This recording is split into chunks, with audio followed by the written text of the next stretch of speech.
Hello students, welcome back to your social science class. Yesterday we started our 16th chapter, our constitution. We read about rules and laws, our constitution, need of constitution, vision and values of Indian constitution. Today we will continue with our next topic, basic features of our constitution. हमारे constitution की basic features क्या क्या हैं? First one is unique constitution. The chief characteristic of the Constitution of India is its uniqueness. जो main characteristic है India के constitution की वो है इसकी uniqueness. The best features of many existing constitutions of the world were modified and adapted to our needs and condition. जो best features हैं world के जो दूसरे कॉन्स्टिट्यूशंस की उनको मॉडिफाई किया गया और हमारी नीड्स और कंडीशंस के अकॉर्डिंग उनको अडॉप्ट किया गया हमारे कॉन्स्टिट्यूशन में. दस the constitution of India is a combination of many good points of several constitutions. इस तरह से हम कह सकते हैं कि जो इंडिया का कॉन्स्टिट्यूशन है वो वर्ल्ड के दूसरे कॉन्स्टिट्यूशंस के गुड पॉइंट्स का मिश्रण है, कम्बिनेशन है. एट द सेम टाइम उसी समय पे needs and aspirations of the people were also not ignored. और उसी समय पे लोगों की ज़रूरतों को, उनकी आकांक्षाओं को भी इग्नोर नहीं किया गया. मीन्स हमारे कॉन्स्टिट्यूशन में उन्हें भी इंक्लूड किया गया. The second feature is the lengthiest constitution. The Constitution of India is the lengthiest and the most detailed constitution of the world. India का जो constitution है वो बहुत ही lengthy और detailed constitution है वर्ल्ड के अदर constitutions के comparison में. इसमें 22 parts, 395 articles और 12 schedules हैं. Constituent Assembly spent 2 years, 11 months and 18 days to complete its final draft. Constituent Assembly ने 26 नवंबर 1949 को कॉन्स्टिट्यूशन का फाइनल ड्राफ्ट तैयार कर लिया था और इसे बनाने में उन्हें 2 ईयर 11 मंथ और 18 डेज़ का टाइम लगा था. पर 26 नवंबर 1949 को तैयार होने के बावजूद भी हमारे कॉन्स्टिट्यूशन को कब अडॉप्ट किया गया, कब इन्फोर्स किया गया? On January 26 1950. 26 जनवरी 1950 को लागू किया गया था हमारी कंट्री में. Third feature of our constitution is written constitution. हमारी कंट्री का जो कॉन्स्टिट्यूशन है वो रिटन कॉन्स्टिट्यूशन है, लिखा हुआ संविधान है. बहुत सारी कंट्रीज़ वर्ल्ड में ऐसी हैं जिनका जो कॉन्स्टिट्यूशन है वो रिटन नहीं है. तो it was drafted and enacted bye constituent assembly specially elected for this purpose. इस कॉन्स्टिट्यूशन को लिखने के लिए, ड्राफ्ट करने के लिए एक असेंबली बनाई गई जिसे कंस्टिट्यूएंट असेंबली कहते हैं. It was presided over by doctor Rajendra Prasad. इस कंस्टिट्यूएंट असेंबली के प्रेसिडेंट डॉक्टर राजेंद्र प्रसाद थे और इनके चेयरमैन, ड्राफ्टिंग कमेटी के चेयरमैन डॉक्टर B.R. अम्बेडकर थे. Next one is rigid and flexible. Rigid होता है बेटा कठोर और फ्लेक्सिबल का मीन्स होता है लचीला. A constitution is also rigid or flexible on the basis of procedure of its amendment. किसी भी कंट्री के कॉन्स्टिट्यूशन को रिजिड या फ्लेक्सिबल उसको चेंज करने के मेथड के बेस पे कहा जाता है कि उसे इजीली चेंज किया जा सकता है या नहीं. तो रिजिड कॉन्स्टिट्यूशन क्या होता है बेटा? Which can not be amended easily, जिसमें आसानी से चेंज ना किया जा सके, जिसे आसानी से ना बदला जा सके. ऑन द कंट्रेरी, इसके दूसरी तरफ, इन द अदर हैंड भी कह देते हैं हम, ए फ्लेक्सिबल कॉन्स्टिट्यूशन. एक फ्लेक्सिबल कॉन्स्टिट्यूशन होता है बेटा कैन बी अमेंडेड ईजिली, जिसे ईजिली चेंज किया जा सकता है. The strength of a rigid constitution. Rigid constitution की क्या स्ट्रेंथ होती है बेटा? Is that it is stable. ये स्टेबल होता है मतलब स्थिर होता है, इसे इजीली चेंज नहीं किया जा सकता.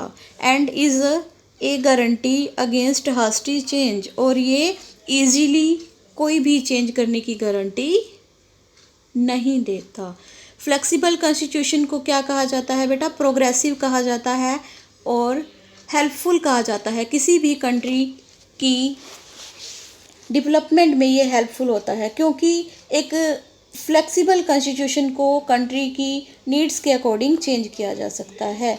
तो हमारे इंडियन कॉन्स्टिट्यूशन की जो मेन फीचर है वो ये है कि हमारा जो कॉन्स्टिट्यूशन है वो रिजिड भी है और फ्लेक्सिबल भी है, क्योंकि एक रिजिड कॉन्स्टिट्यूशन को ईजिली अमेंड नहीं किया जा सकता और एक फ्लेक्सिबल कॉन्स्टिट्यूशन को पीपल्स की नीड्स के अकॉर्डिंग ईजिली अमेंड किया जा सकता है। तो रिजिड फ्लेक्सिबल की क्या स्ट्रेंथ होती है बेटा? ये एक स्टेबल कॉन्स्टिट्यूशन होता है और हास्टी चेंज की गारंटी नहीं देता। और जबकि फ्लेक्सिबल कॉन्स्टिट्यूशन की क्या फीचर होती है बेटा? ये प्रोग्रेसिव होता है और किसी भी कंट्री की डेवलपमेंट में हेल्प करता है। कीपिंग दिस इन माइंड, इस बात को ध्यान में रखते हुए, the constitution of India is combination of both rigid as well as flexible. जो इंडिया का कॉन्स्टिट्यूशन है वो रिजिड होने के साथ साथ फ्लेक्सिबल भी है। It is not a sacred document, ये एक होली पवित्र डॉक्यूमेंट नहीं है। This is a framework for democratic governance but also an instrument. ये एक फ्रेमवर्क है, ये एक ढांचा है डेमोक्रेटिक गवर्नमेंट का। इसके अलावा ये एक इंस्ट्रूमेंट भी है जिसमें मॉडिफिकेशन की नीड होती है, दैट मे रिक्वायर मॉडिफिकेशन, जिसमें चेंज करने की नीड होती है। Accordingly there are 3 methods of amendment. तो कॉन्स्टिट्यूशन में चेंज करने के, अमेंडमेंट होता है बेटा चेंज करने के 3 मेथड्स होते हैं। तो बेटा कॉन्स्टिट्यूशन को टाइम के अकॉर्डिंग, पीपल्स की नीड्स के अकॉर्डिंग चेंज किया जा सकता है। बेटा साइंस का युग है तो चेंजेस होते रहते हैं सोसाइटी में। तो ये नहीं है कि जो रूल रेगुलेशन 50 साल पहले बने हैं वो अब भी अप्लाई हों।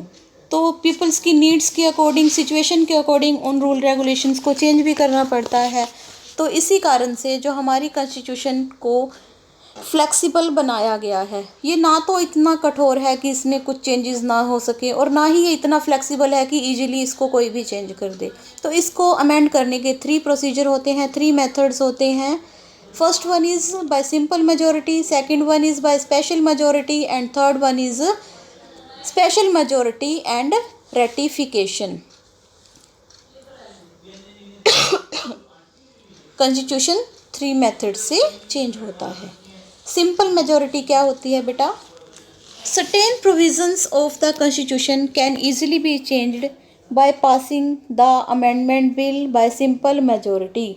सिंपल मेजोरिटी के द्वारा एक बिल पास करके कॉन्स्टिट्यूशन में चेंज किए जा सकते हैं। इसका मीन्स है the bill should be approved bye A majority of member present and voting in both the houses of parliament. Parliament के दोनों हाउसेज में एक बिल पास किया जाता है बेटा, उस बिल के ऊपर वोटिंग होती है। तो सिंपल मेजोरिटी के द्वारा उसे अप्रूव किया जाता है। सिंपल मेजोरिटी मीन्स वोटिंग में अगर एक वोट भी ज़्यादा मिलता है तो उस बिल को पास कर दिया जाता है। बिल क्या होता है बेटा? ए डॉक्यूमेंट होता है बिफोर बिकमिंग ए लॉ। कानून बनने से पहले एक उस नियम को जब पेपर पर लिखा जाता है, किसी पेपर पे लिखा जाता है, डॉक्यूमेंट पे लिखा जाता है, तो उसे बिल कहते हैं। स्पेशल मेजोरिटी, स्पेशल मेजोरिटी से भी हमारे कॉन्स्टिट्यूशन को चेंज किया जा सकता है। Amendment bill shall have to be approved by both the houses of parliament. Amendment bill को पार्लियामेंट के दोनों हाउसेज से अप्रूव करवाना ज़रूरी होता है। तो एब्सोल्यूट मेजोरिटी होनी चाहिए टोटल मेंबर्स की, जितने भी मेंबर वहाँ पे अवेलेबल होते हैं उनकी एब्सोल्यूट मेजोरिटी होनी चाहिए। 2/3 majority of member present and voting, जितने भी मेंबर वहाँ पे अवेलेबल हैं उनकी 2/3 मेजोरिटी होनी चाहिए। Most of the provision of the constitution are amended by this method. हमारे कॉन्स्टिट्यूशन में ज़्यादातर चेंज हैं वो इसी मेथड से होते हैं। तो स्पष्ट बहुमत होना चाहिए टोटल मेंबर्स का और जितने मेंबर वहाँ पे प्रेजेंट होते हैं उनकी वोटिंग करवाने के बाद 2/3 मेजॉरिटी होनी चाहिए। तो मोस्टली जो अमेंडमेंट होते हैं हमारे कॉन्स्टिट्यूशन में किस प्रोसीजर से होते हैं? By special majority. Simple majority से हमारे कॉन्स्टिट्यूशन में कभी भी कोई चेंज नहीं हुआ है। सिंपल मेजॉरिटी बेटा, सिंपल वोटिंग से, सिंपल वोटिंग जो पार्लियामेंट के मेंबर्स होते हैं उनसे कोई भी अमेंडमेंट नहीं किया जा सकता। तो हमारी कंट्री में स्पेशल मेजॉरिटी से अमेंडमेंट होता है।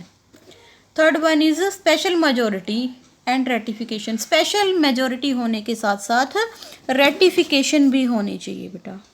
रेटिफिकेशन होता है बेटा, इसको अप्रूव कर किया जाना चाहिए जो स्टेट लेजिस्लेचर्स के जो मेंबर्स होते हैं, एमएलएज होते हैं, उनके द्वारा। After the bill is passed by special majority in houses of the parliament, it may be approved by legislatures at least half of the total number of state। जब bill special majority से पास हो जाता है दोनों houses में, उसके बाद इसको लेजिस्लेचर के द्वारा अप्रूव किया जाना चाहिए। लेजिस्लेचर में एटलीस्ट टोटल नंबर होते हैं स्टेट, उनका हाफ होना चाहिए। ठीक है, it may be approved bye legislature at least half of the total number of state. States के टोटल नंबर ऑफ स्टेट के हाफ स्टेट के द्वारा इसको अप्रूव किया जाना चाहिए। तो हमारी कंट्री में बेटा बाय स्पेशल मेजॉरिटी से ही मोस्टली बिल अमेंड होते हैं।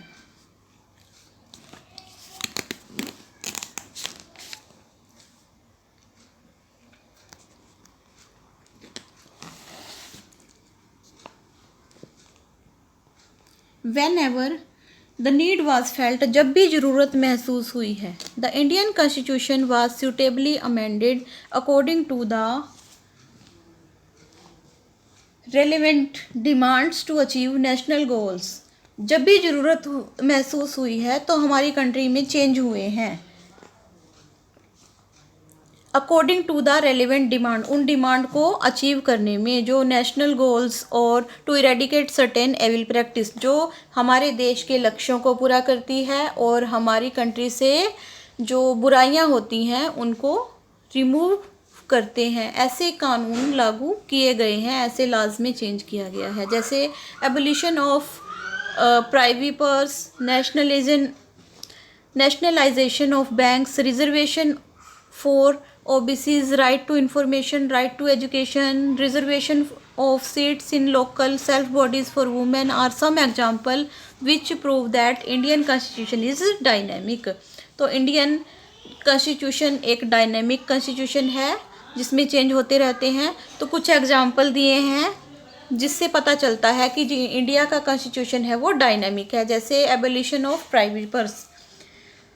इंडिपेंडेंस के बाद बेटा जो पहले स्टेट्स के किंग होते थे उनसे स्टेट्स ले लिए गए थे, पर उनको पेंशन दी जाती थी, स्टाइफंड दिया जाता था, तो इसको स्टॉप किया गया, उसे प्राइवेट पर्स कहते हैं।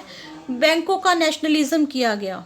ओबीसी अदर बैकवर्ड क्लासेस के या शेड्यूल कास्ट के पीपल हैं उनको रिजर्वेशन का प्रोविज़न प्रोवाइड किया गया। Right to information, right to education लागू किया गया। और लोकसभा राज्यसभा में वुमेंस के लिए सीट्स रिजर्व की गई। ये कुछ एग्जाम्पल हैं कि हमारे कॉन्स्टिट्यूशन में चेंज किए गए हैं, अमेंडमेंट किए गए हैं। इससे पहले ये जब कॉन्स्टिट्यूशन बनाया गया था ये सब हमारे कॉन्स्टिट्यूशन में नहीं लिखा गया था, ये बाद में चेंज हुए थे। It is an ample proof, ये एक सफिशेंट प्रूफ है of our commitment to transform India into a truly secular socialist dynamic republic. तो इससे हमें पता चलता है कि जो हमारी कंट्री है उसे जो सेकुलर स्टेट बनाने में, सोशलिस्ट स्टेट बनाने में, डेमोक्रेटिक रिपब्लिक बनाने में जो हमने कमिटमेंट की थी उस कमिटमेंट को हम पूरा कर रहे हैं। Do you know the kings of princely states who merged with India after independence were paid a fixed amount of money as a stipend.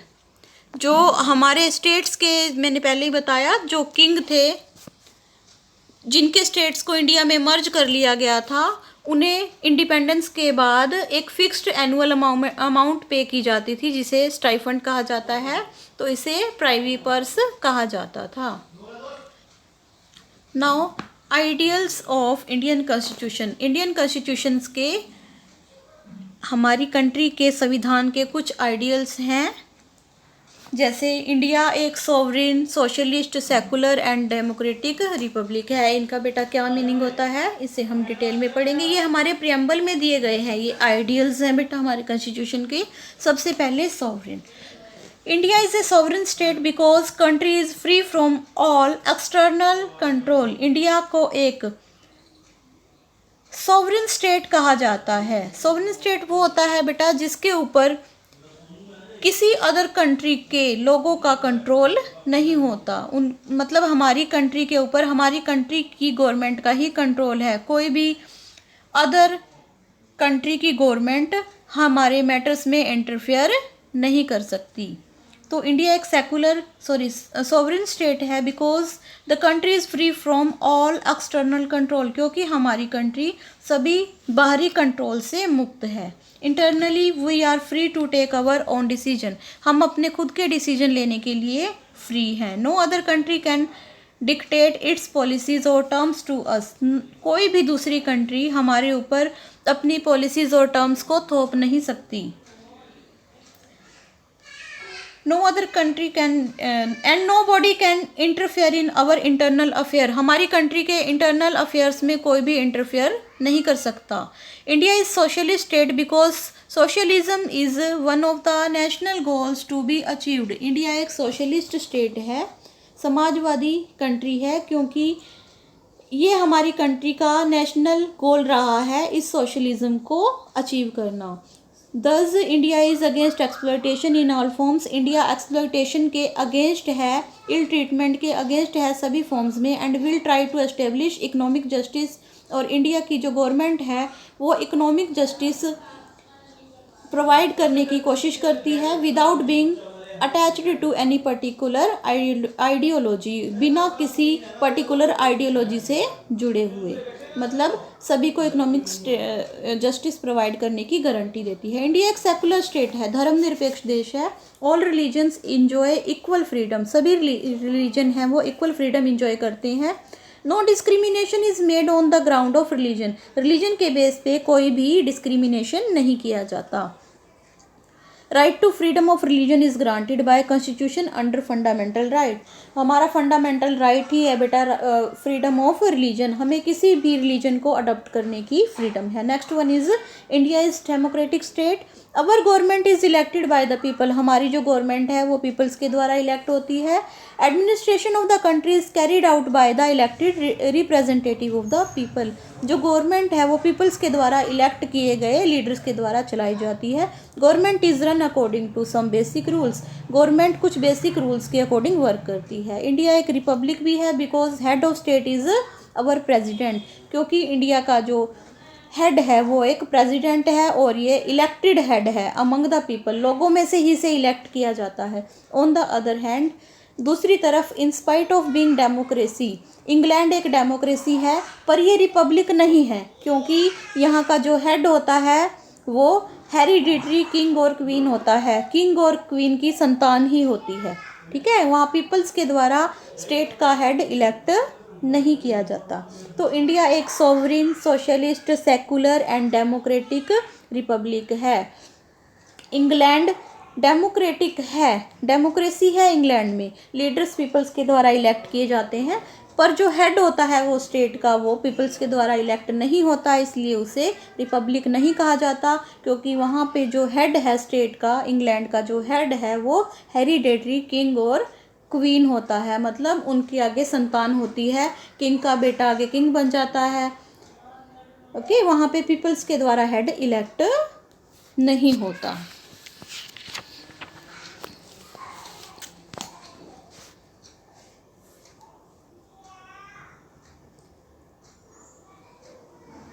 Thank you beta. In next video we will read about parliamentary form of government, universal adult franchise, single citizenship, single integrated judicial system. Thank you.